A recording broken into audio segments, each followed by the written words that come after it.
Bonjour, donc on est à la conférence de presse Coyote où donc la marque française a annoncé donc son tout nouveau produit, le nouveau Coyote. Et donc c'est Manuel David qui est chef produit chez Coyote qui va nous le présenter. Bonjour Manuel. Tout à fait. Donc ce que je peux vous dire, c'est que donc, ce produit s'appelle le nouveau Coyote. L'idée, c'est vraiment de correspondre aux caractéristiques du marché aujourd'hui au niveau technologique, notamment des smartphones. Et puis de rétablir également un niveau maximum de fiabilité du service. Alors, comment est-ce que cela est fait? On a d'abord un écran qui est beaucoup plus grand, qui fait 3 pouces 2. D'accord. Donc, par rapport à un Mini Plus qui faisait 1 pouce 8. D'accord, donc là il y a une grosse différence. Exactement. Beaucoup plus de lisibilité de l'écran, des couleurs aussi plus lumineuses, un traitement anti-reflet, voilà, beaucoup d'améliorations sur la lisibilité. Ensuite, c'est un écran qui est entièrement tactile, donc ça c'est la grosse révolution également, une interface qui est uniquement gérée au doigt. On a aussi la possibilité, on a essayé de travailler sur la partie ergonomie pour distraire le moins possible l'utilisateur. Il peut également, en fait, par la voix, commander son produit. Il a même pu à détourner le regard vers son produit ou à lever les mains du volant. Il va pouvoir confirmer une alerte ou déclarer une alerte directement sur le produit par la voix. Manuel, on a parlé donc de l'écran donc qui est nouveau, qui est grand, qui est tactile, qui est vraiment sympathique. On va montrer un peu le design aussi parce que le design a quand même pas mal évolué. Si on peut faire, on va faire un peu le tour. Alors déjà, on va montrer l'arrière déjà. Vous voyez une plaque de métal. Il y a un plastique un peu soft touch, hein, j'ai l'impression, qui a l'air assez sympa. Voilà. Donc c'est fini les formes arrondies. Donc là, on est plus sur du boîtier, je dirais rectangulaire, avec des angles assez sympas. Une forme assez épurée. C'est l'idée, avoir toujours une finition extrêmement qualitative qui soit en phase avec l'image. C'est très quali, c'est clair. On a quelque chose qui est beaucoup plus fin également, 17 mm d'épaisseur. Alors que le précédent faisait combien? Il faisait environ 25 mm. Il était très épais. Donc alors, nouveauté aussi, c'est ça? Alors là on est en micro USB, alors qu'on était en mini USB, on est passé sur le standard aussi, sur le standard, qui correspond à la norme des smartphones aujourd'hui. Oui, et on trouve le petit micro qui est juste ici. Ah oui d'accord, ici, on va essayer de le montrer très bien. Là donc il y a un micro, c'est pour la reconnaissance vocale. Exactement, et il pourrait y avoir d'autres applications derrière. D'accord. Et puis on a le seul bouton qui est le bouton Power On, Power Off, qui est juste parce que maintenant tout se fait en tactile, donc ce bouton sur lequel on appuie. Exactement. Très bien. Puisqu'on en a parlé du design, il pèse combien ce produit? Alors, il pèse 107 grammes. C'est sensiblement la même chose que le précédent produit. Il reste très léger. Mais il est, en fait, on a une sensation de plus léger parce que vu qu'il est plus grand, la masse est plus répartie, donc on a l'impression qu'il est plus léger en fait. L'idée, on voulait garder un produit qui soit quand même. On aurait pu partir sur un écran encore beaucoup plus grand, mais les retours de nos utilisateurs sont qu'ils veulent absolument garder un produit compact, puisqu'il est souvent couplé à un GPS et ils veulent pas avoir un véhicule qui va être complètement envahi d'appareils très encombrants. D'accord. Au niveau très compact. D'accord, très bien. Au niveau de l'autonomie. Oui, alors on est sur une autonomie aujourd'hui de 8 heures en test, qu'on va confirmer par la suite, mais on est aujourd'hui sur 8 heures de test. C'est meilleur que le précédent modèle. Tout à fait. D'accord. Sur le précédent, on était à combien à peu près? Alors sur le précédent, on était environ à 4 à 5 heures. Ah oui d'accord, donc on va presque doubler là. Voilà, exactement. D'accord, donc c'est une grosse performance. D'accord. Est-ce qu'on peut peut-être montrer rapidement les accessoires, parce qu'il y a des choses aussi intéressantes? Tout à fait. Alors, quand vous achetez votre produit, vous avez en même temps un support arrière. Voilà, donc qui en fait est aimanté, je vais vous montrer le principe, et qui va venir en fait se fixer derrière le produit. Donc je vous le montre comme ceci. Qui vient se clipser dedans. Donc vous voyez qu'il y a un aimant, donc naturellement il va venir s'encastrer et ne plus bouger, donc il se fixe de façon très simple.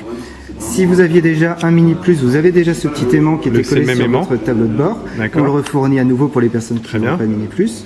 Il va se fixer dessous et tout simplement le produit va être posé sur le tableau de bord de cette manière. On va remontrer derrière parce qu'il y a deux subtilités. Si on veut, on peut l'accrocher avec du double face, c'est ça? Alors, la seconde méthode de fixation, c'est tout simplement le fixer à plat sur un support vertical.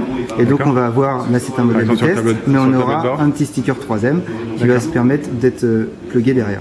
On va avoir également d'autres supports qui ne sont pas fournis en standard mais qui peuvent être achetés à côté. Si on peut montrer en fait derrière, parce qu'en fait il y a des supports qui viennent donc utiliser cette fixation ici.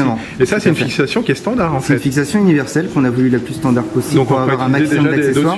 Alors à voir, nous on recommande d'utiliser systématiquement les supports optimisés qui sont les supports Coyote. D'accord. On va avoir notamment un support à ventouse, on va avoir le gris aérateur, les classiques. D'accord. On a retravaillé le système, notamment ventouse qui va être les nouveaux systèmes de ventouse qui peuvent se fixer non seulement sur une surface vitrée, mais sur toute autre surface également. D'accord, très bien. Alors on va revenir au produit. Donc on voyait donc là pendant qu'on présentait l'interface interface. Donc il y a des nouveautés bien sûr, donc il y a des nouvelles fonctionnalités, il y a aussi une interface qui a été améliorée, on va dire. Vous pouvez nous en dire plus, Manuel? Alors, l'idée, encore une fois, c'est suite aux études qu'on a faites et l'observation du marché. Aujourd'hui, on dispose, alors sans le citer sur l'iPhone, d'une interface qui est complètement personnalisable par l'utilisateur. C'est devenu la norme, c'est l'utilisateur, c'est l'interface qui s'adapte à l'utilisateur et non le contraire. Donc ce qu'on a voulu faire, c'est proposer déjà 2 thèmes graphiques. Là, vous en voyez un qui ressemble beaucoup à celui du Mini Plus. Donc ça va être une disposition assez proche qui va permettre de retrouver ses repères. On a un deuxième thème graphique, comme on l'appelle, qui va être quelque chose de beaucoup plus réaliste, avec des éléments, au lieu d'avoir les icônes, on aura des éléments du texte directement. Donc on aura une possibilité d'entrer beaucoup plus facilement dans l'interface pour des utilisateurs qui ne connaissent pas Coyote aujourd'hui. D'accord. Et la deuxième chose, c'est la possibilité de personnaliser le niveau d'information. Je suis un utilisateur qui découvre juste le service, qui veut juste une information très claire, très simple. J'aurai uniquement mon nombre d'utilisateurs de Coyote, en plus de ma vitesse et des limitations. Par contre, si je suis un utilisateur averti, j'aurai des informations supplémentaires comme la confiance, comme la distance avec les éclaireurs autour et également comme le mode forecast, le mode prévision qui a été ajouté et optimisé, qui était déjà présent sur iCoyote. D'ailleurs, on le voit sur ce modèle, je pense. Voilà, alors là on est dans la phase sur une autre innovation qui est la prévention somnolence. Donc on a mis en place un système qui va permettre à l'utilisateur en fait une alerte qui va apparaître aux moments les plus à risque en fonction de certains facteurs comme l'heure de la nuit par exemple, la vitesse, le type de route sur lequel il roule. Quand une situation à risque est identifiée, on va lui envoyer une petite alerte en lui rappelant les symptômes de la somnolence. Il pourra s'auto-évaluer, dire s'il se sent somnolent ou pas. Et donc, dans la version finale, s'il répond oui, il va pouvoir directement... On va lui conseiller de s'arrêter. Exactement. Ce que j'ai vu sur la présentation. Alors, juste pour donner un cas de figure, un exemple qui nous a été donné par Fabien Pierlot pendant la conférence de presse, c'est qu'en fait, par exemple, si quelqu'un roule à 2h du matin, depuis plus de 2 heures sur une autoroute en ligne droite à 130, ben là, vous savez que c'est un comportement qui est très risqué pour la somnolence et vous avertissez l'utilisateur en lui disant les symptômes, par exemple les yeux qui Exactement, picotent. aléatoirement, on va lui rappeler des symptômes. Donc ça, c'est basé sur des études qui ont été réalisées par les instituts spécialisés. Et ce qui est très intéressant, c'est que dans un temps 2, on va pouvoir améliorer encore la pertinence et le moment où apparaîtront ces alertes en fonction des données qui auront été fournies par les utilisateurs. Donc on va savoir aussi sur quelle portion est-ce que les gens seront plus à risque. On va en fait affiner le modèle au fur et à mesure. Et l'idée, c'est effectivement toujours de se baser sur notre communauté pour fournir une information de la plus haute qualité possible. D'accord. Donc là, on a vu la nouvelle fonctionnalité de somnolence. Si on peut voir le mode forecast, il faut sortir de ça. Alors, il est reparti. Celui-ci va rester en somnolence. Le forecast, pour vous réexpliquer le principe. On va le montrer peut-être tout à l'heure avec l'écran, ce sera plus visible. Exactement. Juste, on peut dire qu'on a aussi maintenant, il y a une nouveauté, il y a la partie Bluetooth aussi. Tout à fait. Donc on intègre la fonctionnalité Bluetooth dans le produit. Donc, qui est désormais aussi un standard du marché, notamment smartphone. On appuie sur nous, il s'arrête. Non, celui-ci va rester du coup en somnolence. Est-ce qu'on pourra avoir le mode forecast ou pas sur celui-là? Alors, ce sera sur un autre produit par contre, si on va pouvoir le tester. Donc, ce qu'on disait, c'est que le Bluetooth va permettre un certain nombre d'applications, non seulement pour les personnes qui auraient toujours un problème lié au pare-brise thermique, ils pourront relier une antenne GPS externe sans fil. Ils peuvent également, pour les motards, connecter un casque Bluetooth sans fil et puis également relier au système Bluetooth de la voiture. D'accord. Voilà, donc il y a un certain nombre d'applications, il y en a d'autres qui viendront se rajouter bien entendu. Il y a de la reconnaissance vocale aussi. Qu'est-ce qu'on fait avec la reconnaissance vocale? En fait, on pilote à la voix le produit? Alors, la reconnaissance vocale, l'objectif pour nous, c'était d'en faire une fonctionnalité qui soit vraiment utile, qui soit pas qu'un gadget. Donc, l'idée, c'est d'en faire quelque chose de très simple à utiliser et pour les fonctions de base.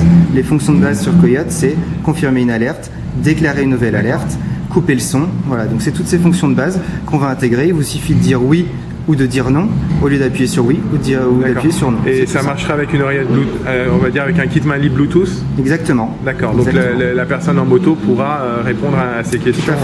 Tout à fait. D'accord, très bien. Donc on a parlé de la reconnaissance vocale, on a parlé du Bluetooth.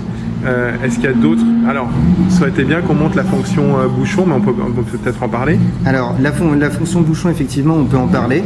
Donc, la problématique qui est liée à l'augmentation du nombre de voitures sur la route, on l'a aussi prise en compte. Hier, Coyote, c'était un service qui était extrêmement utile quand on roulait.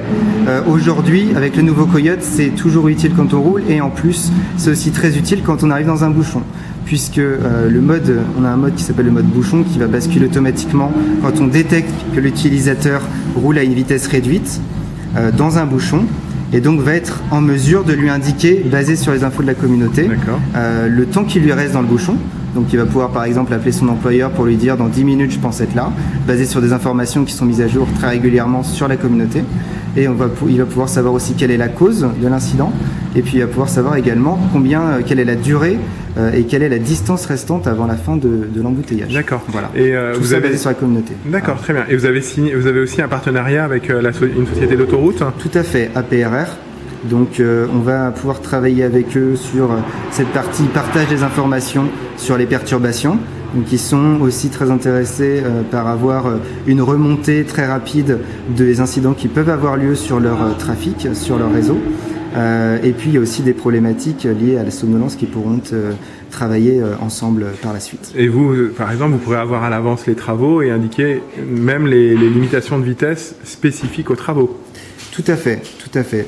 Ça peut être ça, et on va aussi de notre côté, de façon indépendante, travailler sur l'amélioration encore et la mise à jour encore plus régulière des mises à jour des limites de vitesse. Donc l'utilisateur pourra, d'un simple appui sur son écran, déclarer quand il se rend compte que la limitation de vitesse a changé, il le déclarera, et de façon très rapide, ce sera intégré automatiquement dans la base de données.